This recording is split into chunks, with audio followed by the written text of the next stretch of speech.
the ruling establishment has a lot of, they will stop at nothing to complete their toolkit of control, right? So one of the things that has been missing from the toolkit of total control has been quarantines and curfews, right? So now, welcome to the new world in America, where to get on a bus, to go through a subway station, if you think that the procedures at the TSA are onerous, right? Guess this is coming to a bus depot near you. It's a more invasive way, and the ruling class needs this because, let me say, if the ruling class ever saw wide-scale civil unrest, you'd see an Ebola outbreak in America right away. Okay, so this is, what you see is that Ebola is another tool in the toolbox of the ruling class control. Yeah, to keep down absolutely, repression. positively, 100%. This is a tool. Right. Ebola doesn't just magically start spreading. And then we have this doctors that come back here. The white people, of course, live. The two whites who got it or survived. All the black people that get it die. It's very possible that these one of these NGOs over there is going around with a veil of Ebola or spreading it from a small plane onto villages. The point is to get hundreds of thousands of people infected with it and create the next phase of control. Now, one of the things I'd like to show to back up my my claims here. Here's a document from the Rockefeller Foundation. Rockefeller Foundation, right there. You can zoom in on that, where my finger is. It's called Scenarios for the Future International Development, the Rockefeller Foundation. All right. Okay. Let's take a look at what they're saying here. This is something like a 50, 60-page document. I'd like you to go to page 18, if you can look at this up on the internet, but I'll read it off to you. It's called lockstep, lockstep. And this is a phrase that I used right after 2001 when I saw the entire system of the United States, including the population, were in lockstep. So the Congress went along, and yes, it was Osama bin Laden, and the people waved their flag and said, I hate, hate, hate, hate, and everything was in lockstep. Well, in 2010, they published this, Rockefeller Foundation, and here's what they're saying. They're saying that they call it a scenario. These are scenario narratives, and they speak about it in the past tense. So they put out this scenario, lockstep. A world of tighter, top-down government control and more authoritarian leadership with limited innovation and growing citizen pushback. Okay, I'll read a little bit of it. In 2012, the pandemic that the world had been anticipating for years, nobody was anticipating a pandemic, finally hit.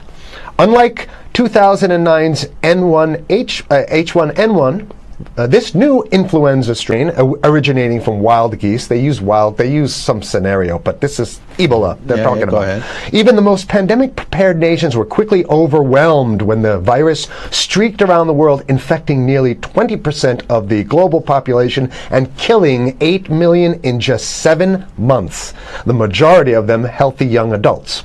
The pandemic also had a deadly effect on economies. You can see the agenda, just naked, raw, naked control agenda written down, and it's anybody's guess how this becomes effectuated in real life. So whether this is written specifically as marching orders or whether people take it upon themselves in the intelligence networks to say, okay, well, this has been produced, so this is the plan here. But these narratives have to be written in advance because the intelligence agencies don't know how to do these narratives. They need help. So these think tanks, they come up with these, like Rand Corporation, Rockefeller Foundation.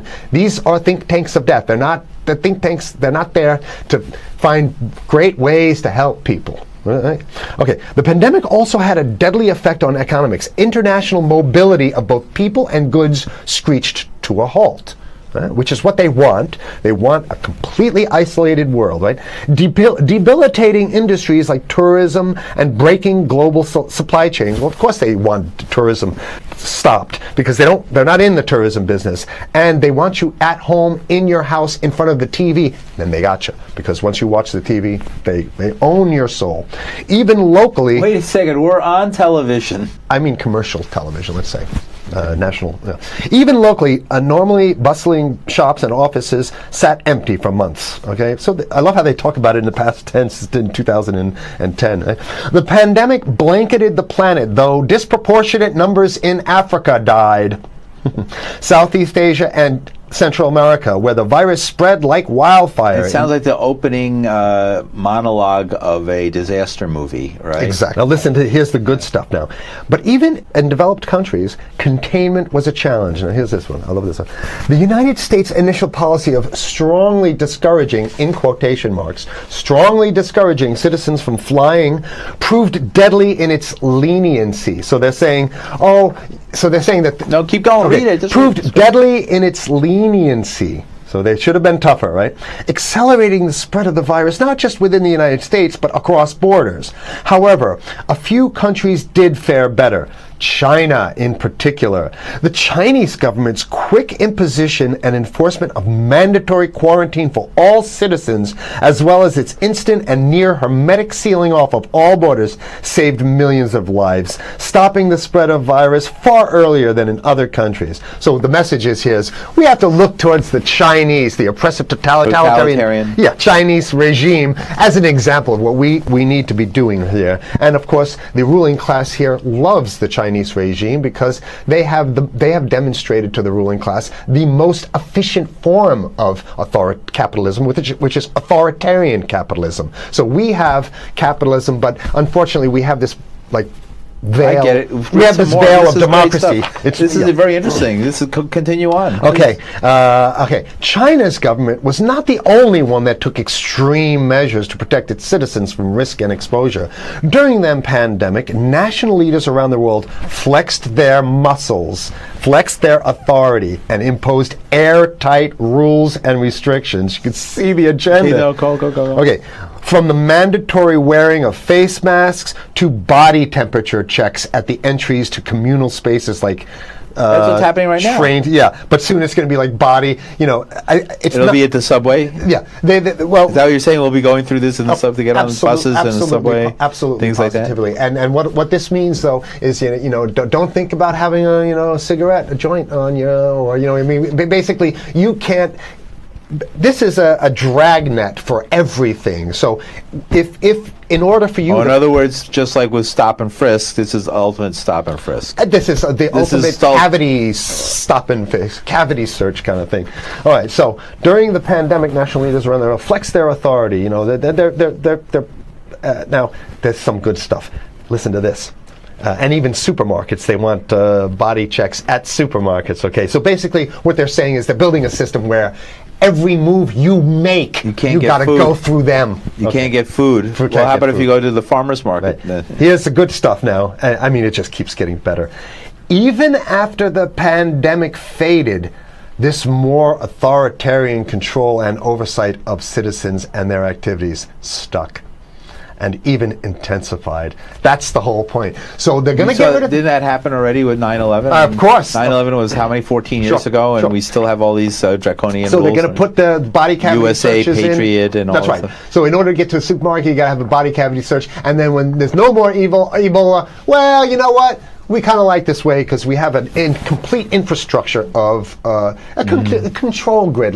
In order to protect themselves from the spread of increasingly global problems, from pandemics and national terrorism to environmental crisis and rising poverty, leaders around the world took a firmer grip on power. Well, what the hell would rising poverty have anything to do with imposing strict citizen controls with face masks? So they're very sloppy stuff here. At first, the notion of a more controlled world gained wide acceptance and approval. I'm sorry. Nobody likes this stuff. They're just saying it.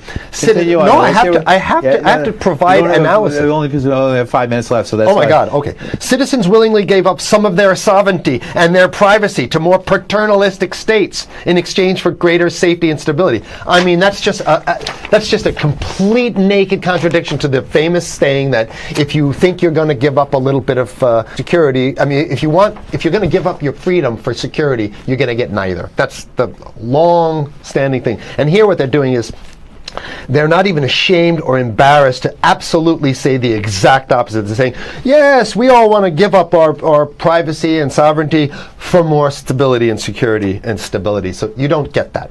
When you give it up like that, you get the shaft. Can you show us the cover again of what you were just reading? One more time, and then I have two more documents. Right, this is what we were reading here, and just zoom in a little bit so folks can see it. He'll zoom in, don't worry, you can relax. And scenarios for the future of technology and international development. Okay, now I have two more documents. Keep it zoomed. We have the National Security Memorandum of December 10th, 1974. This is Henry Kissinger's brainchild. The National Security Memorandum number 200. You can look that up on your internet. I'll summarize it. He says that there's too many people, we got to get rid of the population. So to answer your question. Oh, from earlier. Yeah, he says, he used the word depopulation, which is different. Depopulation means killing people that already exist, and it's to get the minerals, because we need the minerals. And here's another one.